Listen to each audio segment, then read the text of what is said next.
Self-criticism has a fatal flaw. It never ends. It will always come up with a reason to spare you from happiness. It will always convince you that you still need to go that one extra step to be happy. Welcome to the Everything Works Out for Us podcast. My name is Marina, and I'm so happy that you're here to join me on this journey of embracing a growth mindset that's grounded in gratitude and self awareness. I'm an REBT mindset life coach, actor, singer, content creator, and the bigger sister that you always wanted. And I'm ready to start turning our mental and emotional roadblocks into road maps. In each episode, I holistically utilize psychology, spirituality, and my own personal experiences to strive to empower you to step into your power and deeply connect to both your inner knowing and the world around you. Let's grow together. Hello, my beautiful listeners, and welcome back to the pod. Today, we are diving into a heavy hitting topic: being our own worst critic. My inner critic, personally, is a mean one, but one way to fight that voice is to acknowledge all the good that is truly around me and to stay grounded in gratitude. So, I just want to take a second to thank all of you for listening and ask that if you've been liking the pod, to give it a rating on Spotify if you haven't already, and to maybe check out my TikTok, Everything Works Out Pod. That's going to be works without an O. I'll put it here on the screen.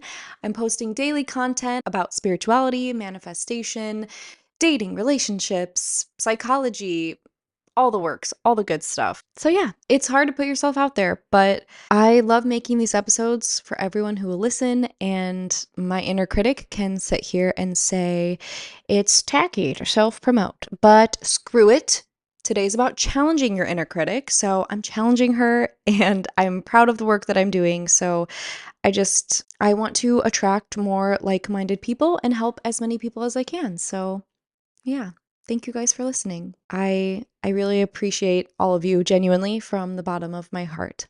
So, today's a nice day to be kind to yourself as we tackle the topic of the dreaded inner critic. I'd venture to say that it's universally true that we are all our own worst critics, and while you don't have to be a perfectionist to have an inner critic, it definitely stems from perfectionistic tendencies, I think, and from shame.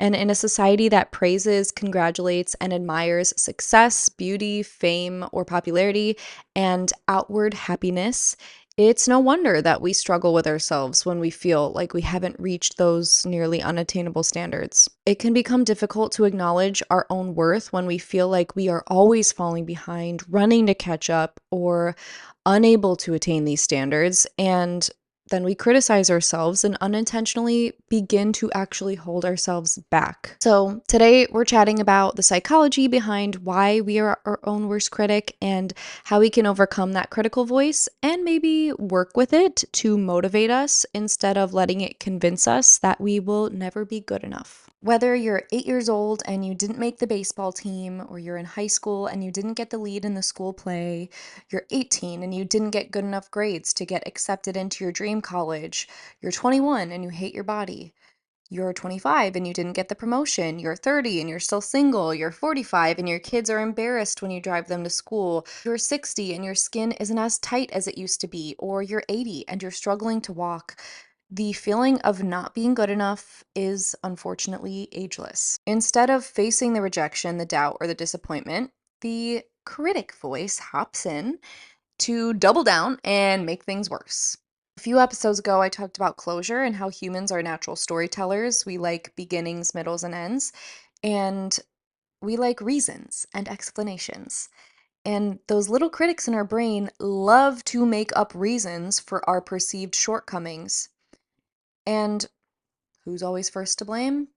Ourselves, of course. Well, maybe if I didn't suck at singing, I'd get the lead. Or maybe if I was prettier or funnier, I wouldn't be single.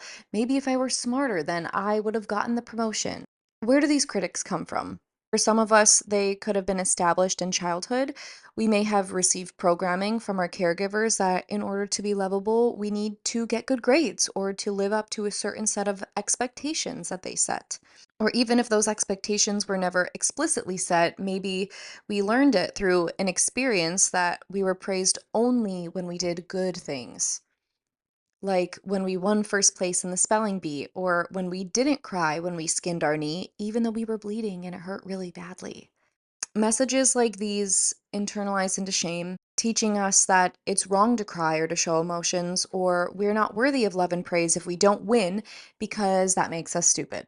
Also, because self criticism is learned, we are not born inherently self critical. It's a habit that's easily learned. Alternatively, if we watch adults in our life or our caregivers constantly criticize themselves, even if they did nothing but show unconditional love to us, we can learn that that's how we should talk about ourselves too. It's nurture over nature. For others, these inner critics can stem from a need for control.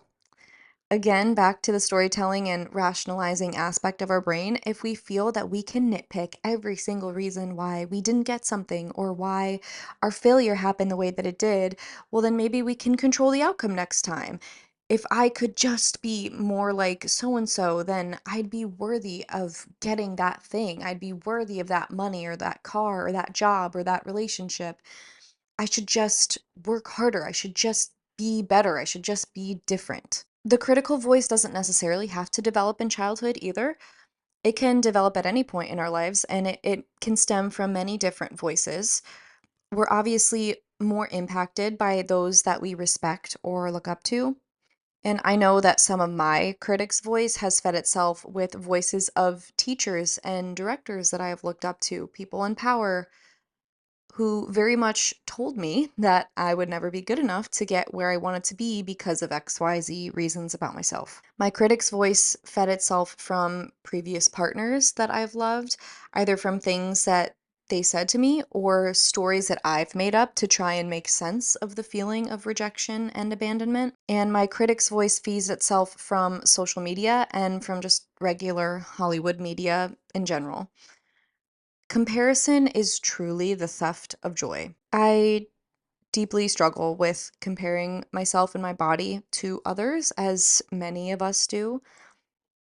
And I can even acknowledge that I do it to myself. You know, my critic loves to feed itself and get entangled in the shame spiral. It wants to be proven right so badly. It's almost like it begs others to agree with it. Perhaps in a way, it's trying to prepare me for the worst. Like, if my inner critic can convince me that I am not thin enough, then it will make sense when I get rejected. It couldn't possibly have anything to do with any external reason. It has to be me. It makes sense. I'm in control. Cool. Got it. But it's lying. It's not true. That's not true. It's very ironic. If you can't tell by now, our critics are heavily fueled by our desire to control how we are perceived by others.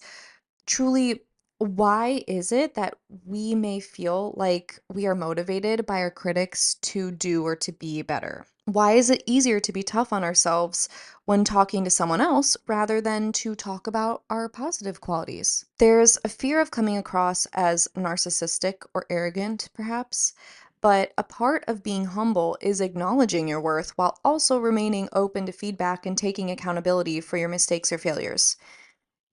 And also, you still can't control whether someone perceives you as arrogant or humble regardless. So, in your attempt to show humility with your self criticism, you may induce pity or apathy from someone else.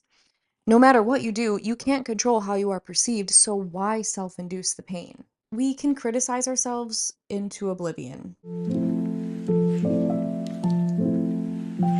So, now I want to address the topic that may be at the forefront of your minds. Well, I use self criticism to motivate myself to be better. And this may be true while it is defensive, but if this isn't the only way to succeed or be happy, then why would we choose this? Self criticism has a fatal flaw. It never ends. It will always come up with a reason to spare you from happiness. It will always convince you that you still need to go that one extra step to be happy. For example, let's say you do have a goal to slim down because you're overweight, and so you go to the gym and adjust your diet for a few months, and then you hit that number on the scale. But your inner critic suddenly convinces you of a new number that you need to hit. That number all of a sudden is not good enough anymore, and you're still not happy. Or let's say you have a goal of hitting a certain number in your bank account. Once you make six figures, then you'll be happy. So you get promoted at work and you reach that goal, but you're still not happy. And your critic convinces you, okay, well, let's climb the ladder even more, grind even harder, and then you get the promotion, and you're still not happy. It's a never ending loop. The critic will never ever be pleased. Sure, the critic may have motivated you in the beginning, but the critic also stops you from being happy when you get there. So now we must address what truly fuels this critic and challenge it. At the end of the day, our critic is here to protect us, and our critic wants us to feel happy and loved, even though it's exactly what is stopping us from achieving those things. How can we thank our critic but slowly let go of it, knowing that it's not serving us? It starts by being brave enough to face the fears that the critic is trying to protect us from. We know it feels bad to not make the team or for our date to reject us. It feels scary to not feel in control of what other people do to us or think about us, but our worthiness ultimately does not come from the opinions of others or the team we're on or our relationship status. I deserve to be happy and loved whether I'm single or partnered. I deserve to be happy and athletic regardless of if I'm on the team or not. I deserve to be happy and love singing even if I don't get cast in the musical. When I am deep in my self criticism and I feel like my own mind isn't capable of stopping the thoughts, I personally introduce the voice of my best friend. I hear her voice in my mind telling me that I'm smart and deserving and resilient and beautiful. And let me tell you, she clocks it in real life too, which I so appreciate because sometimes we all just need that tough love, which is different than critical love, if critical love even exists. But we'll be on the phone and I'll say something like, "Oh my God, I'm so stupid. I can't believe I did that. What is wrong with me?" And she'll stop me dead in my tracks and she'll immediately say, "Would you ever say something like that to me or about me?" To which I always find myself mortified. It immediately takes me out of autopilot mode and throws me back into reality because no, I would never speak about her like that in a million years. And then she'll continue by saying something like, "Sure, maybe you made a bad decision, but you're a human and you can make a different choice next time. You can be disappointed in yourself without calling yourself an idiot." Literally every single time my frontal lobe develops a little bit more. So I'm really blessed to hear those words from her in real life and now I can use that voice in my mind to stop my inner critic. Not to be cheesy, but love truly always conquers hate, and this is no different. I also just want to give my own piece on harsh criticism in general. As I obviously just addressed, self-criticism can only motivate us to a certain extent before it becomes counterproductive. And I feel that way about criticism from others as well. So Miss Brene Brown says, "You cannot shame or belittle people into changing. Putting people on the loser board doesn't work. Shame corrodes the very part of us that believes we are capable of change." Let that sink in. When we are criticized so heavily, we begin to internalize that shame, and all of a sudden, now we're hopeless. The motivation is gone because we don't even believe that we're capable of doing good anymore because we're so worthless. It's like, why would I even try? I'm obviously not good enough. And I just think back to acting school and our teachers screaming at us, convincing us that we'll never be good enough to make it in the industry and asking us why we're even here in the first place.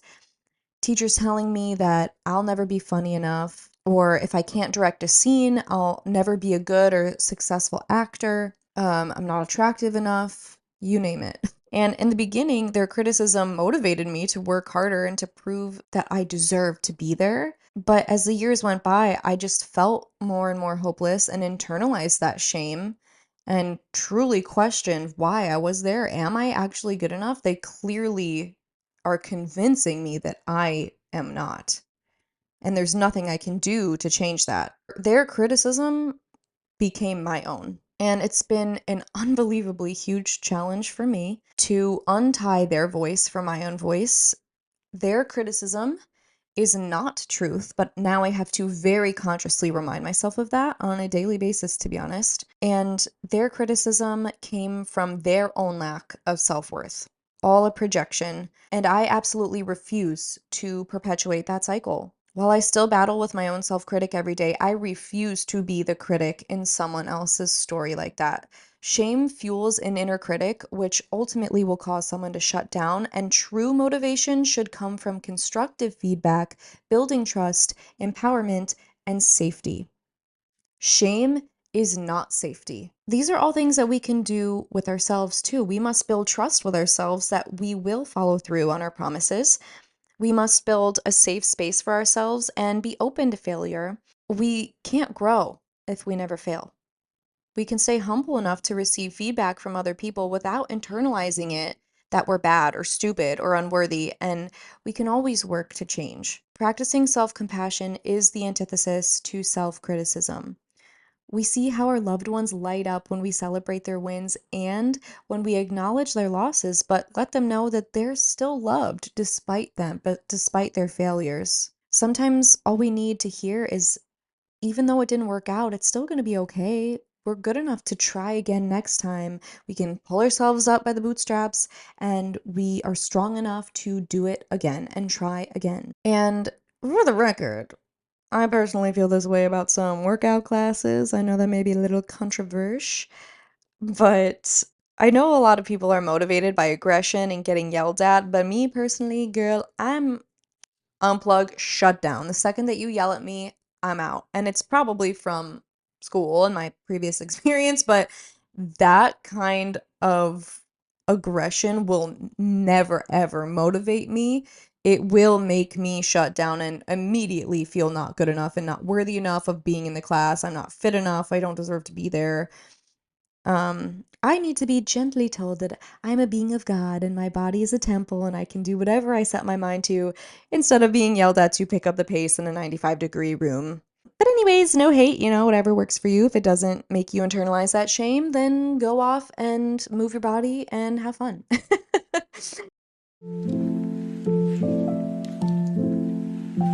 So, as we wrap up, my point of the episode is to have you start to challenge your inner critic.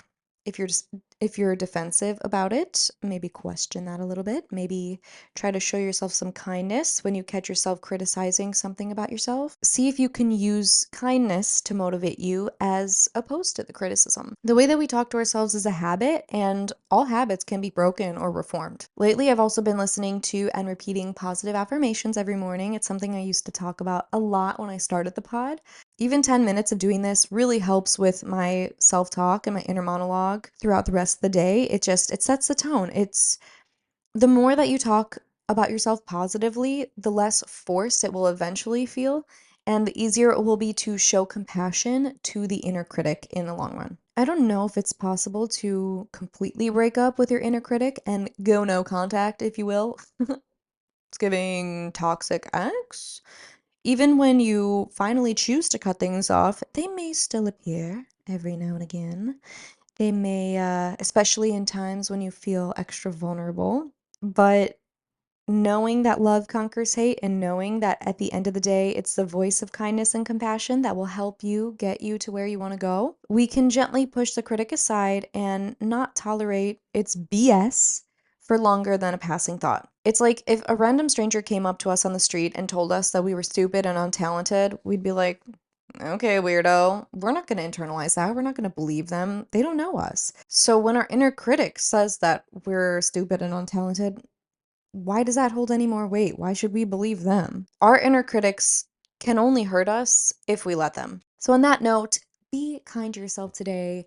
Motivate yourself with kindness, motivate others with kindness, and keep on spreading the love. Tell that inner critic they can